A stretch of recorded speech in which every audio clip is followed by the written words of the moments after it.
January 1944. The aircraft hangar in southeast England held cold like a crypt.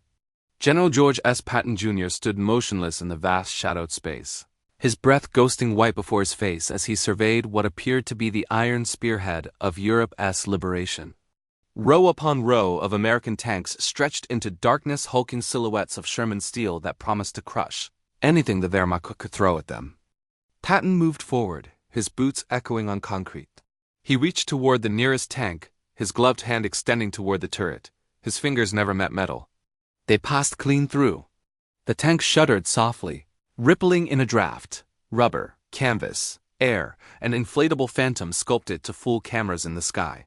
He stood there a moment longer, hands still outstretched, and allowed himself the thinnest smile.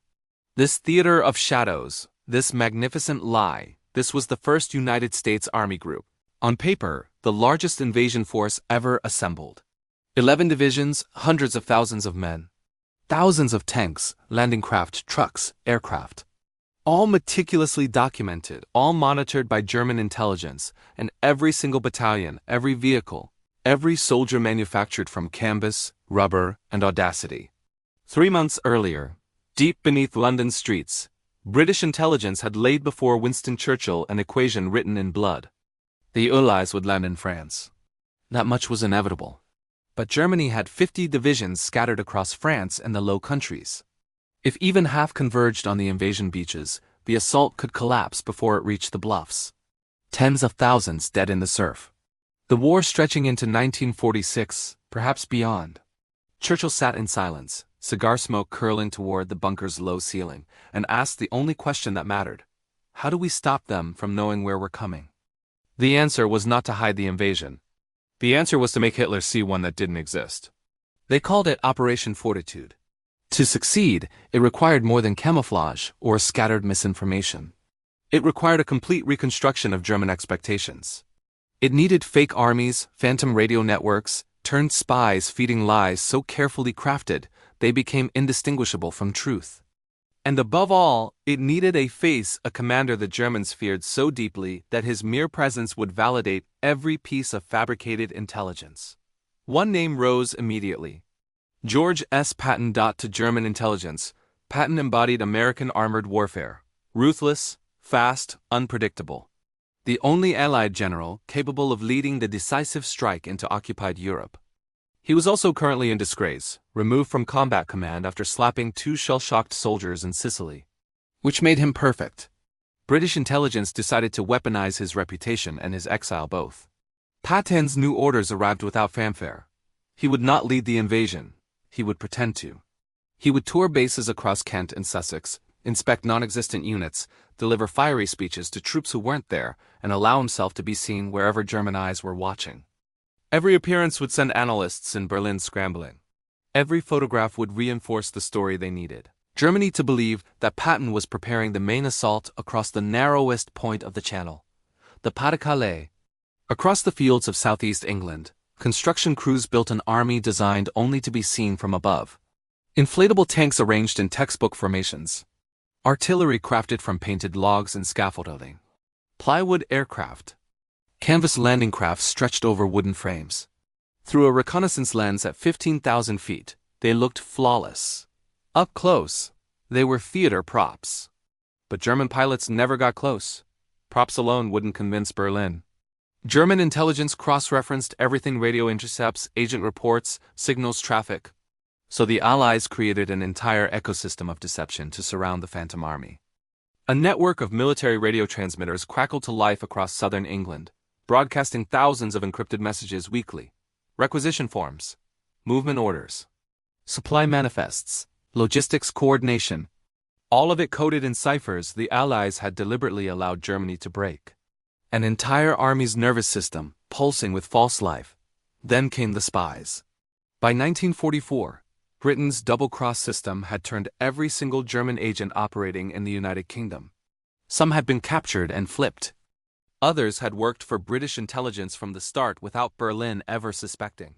Now all of them began transmitting the same intelligence. Patton is in the southeast. His army is massive. Calais is the target. The most valuable was a wiry Spanish opportunist named Juan Pujol García.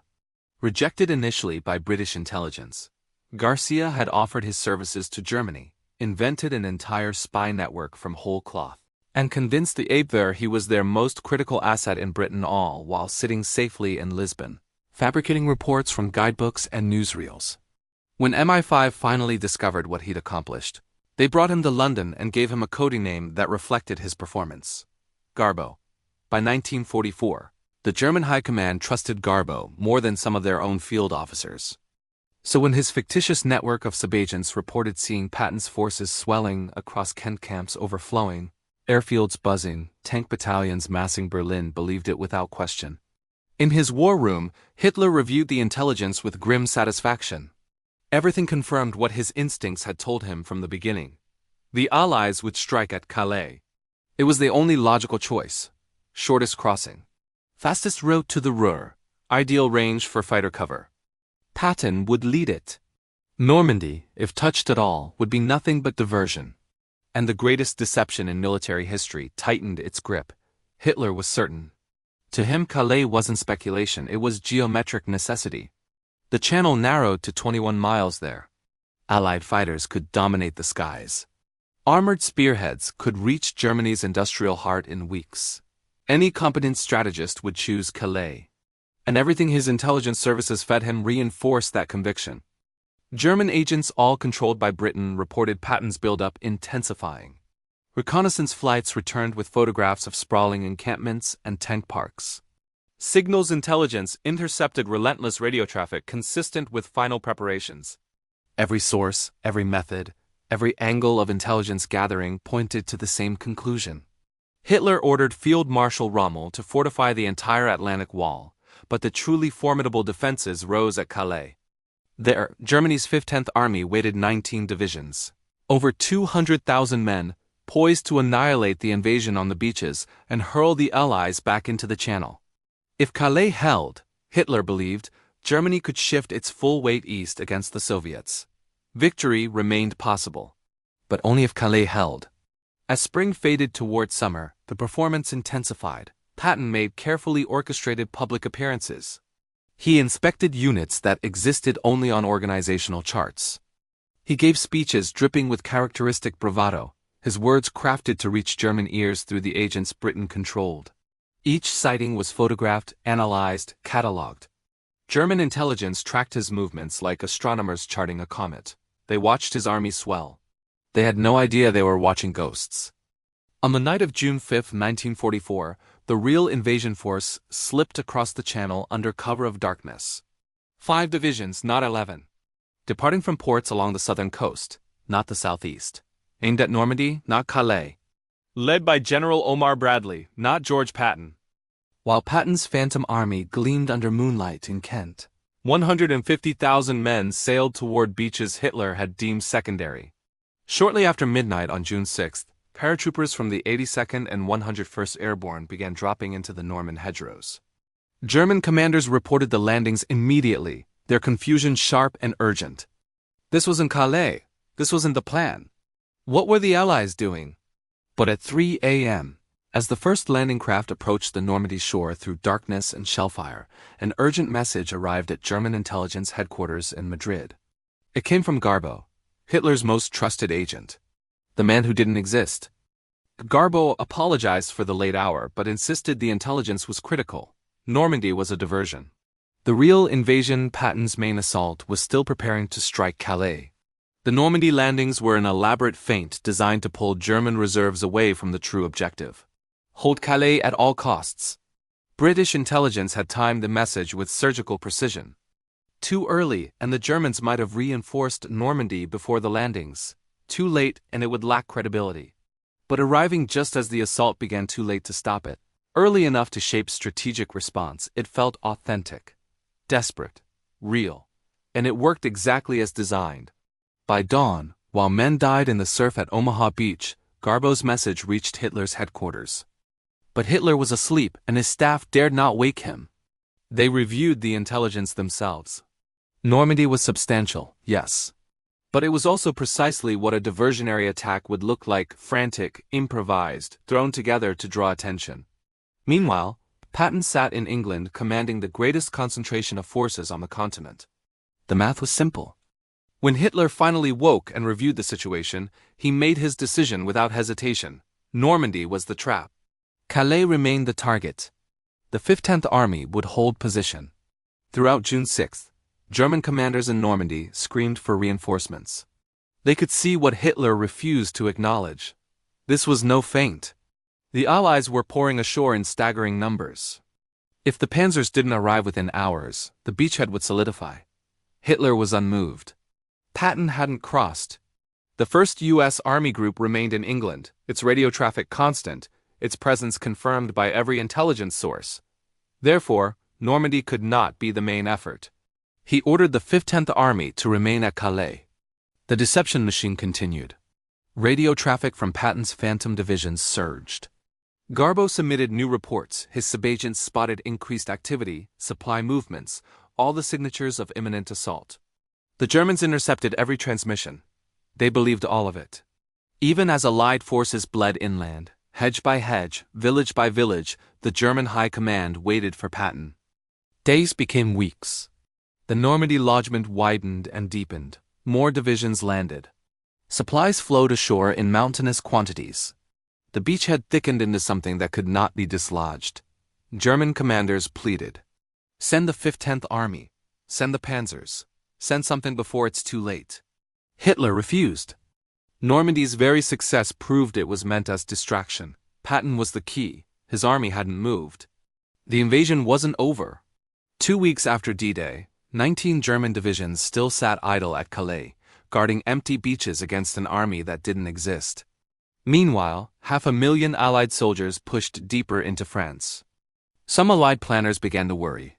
What if the Germans realized Patton's inactivity meant he commanded nothing real? What if they discovered the truth? MI5 managed his visibility like a priceless artifact present, enough to be credible, never so visible that his lack of action became suspicious. By early July, the Allies prepared for breakout. The beachhead stretched 40 miles wide and 20 deep. The German front groaned under relentless pressure. And still the 15th Army sat frozen at Calais, waiting for inflatable tanks and scripted lies.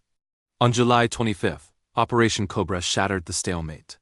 American bombers pulverized German positions at St. Lay. Armored divisions surged through the gap. The German line collapsed. Allied tanks raced south and east, transforming defense into rout. Only then, 7 critical weeks after D-Day, did Hitler finally accept reality. There would be no Calais invasion. Patton's army was smoke. The intelligence was fiction. Garbo was a lie. The 15th Army began moving toward Normandy in early August. By then, the Allies were already breaking into open country. The moment had passed. Patton entered the war the way only Patton could, like a hammer through glass.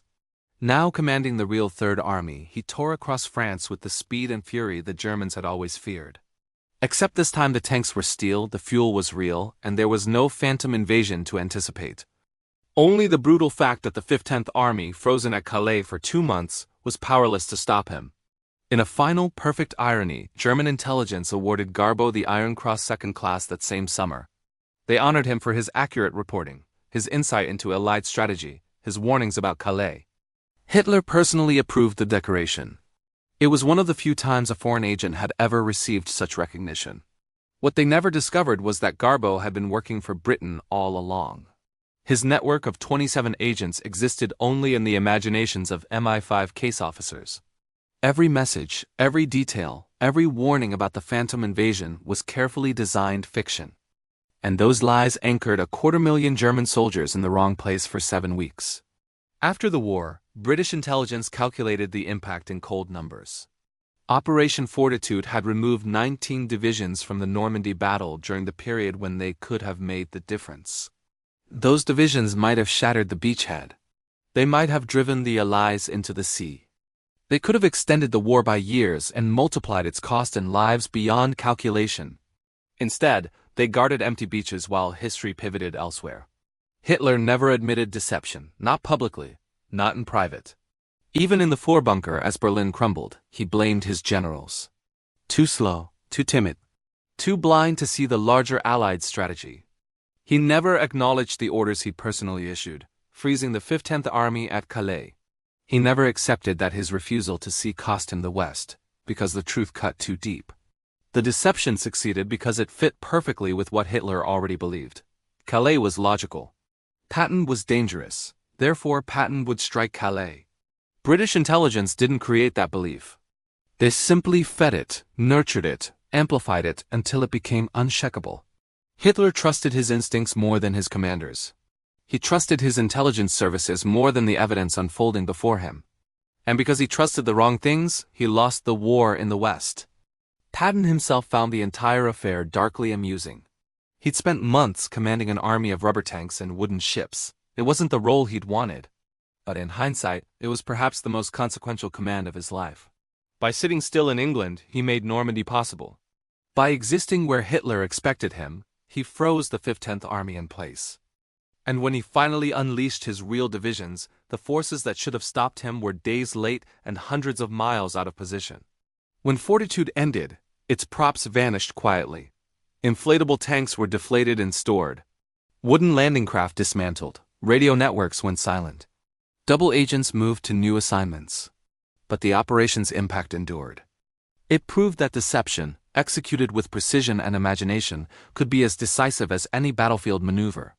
It demonstrated that wars are won not only by strength, but by shaping what the enemy believes. It showed that the right lie, told well enough, can defeat the truth. As Berlin fell, German intelligence officers compiled meticulous post-mortem reports. They documented the fake armies, the dummy equipment, the forged radio traffic, the turned agents. Their analysis was accurate, thorough, and utterly meaningless. The war was over. Understanding came too late. Patton, now leading the Third Army deep into Germany, became the bold, relentless commander the Germans had always feared. He swept across France, stormed into the Reich, carved his name into history. Yet his greatest victory had come before he fired a shot, when he helped lock 19 divisions in the wrong place and made D-Day possible. Most of Fortitude's props disappeared. The inflatable tanks that fooled Hitler look absurd today, sagging rubber toys in museum corners. But in the spring of 1944, photographed from altitude by German reconnaissance, they looked utterly convincing. And that was enough. Because war is not fought only with firepower.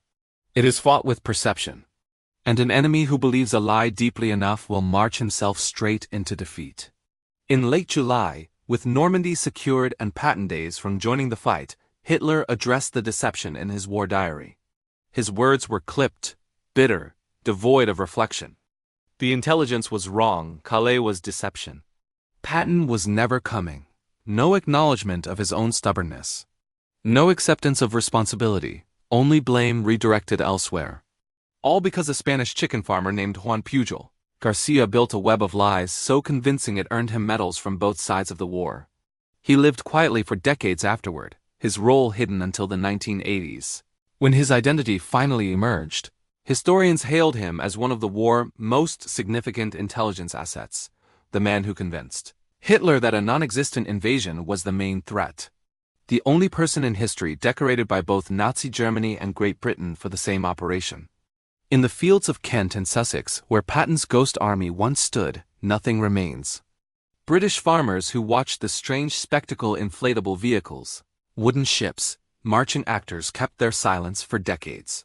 Later in life, they recalled German reconnaissance planes circling overhead, photographing an army built only to be seen. They remembered the quiet satisfaction of knowing their ordinary farmland had played a part in the great deception that helped liberate Europe. In the end, the invasion that never happened at Calais proved nearly as important as the invasion that did happen at Normandy. The Phantom Army defeated real soldiers. A lie defeated truth. And the greatest battle Patton ever fought was the one Hitler believed was coming but never did.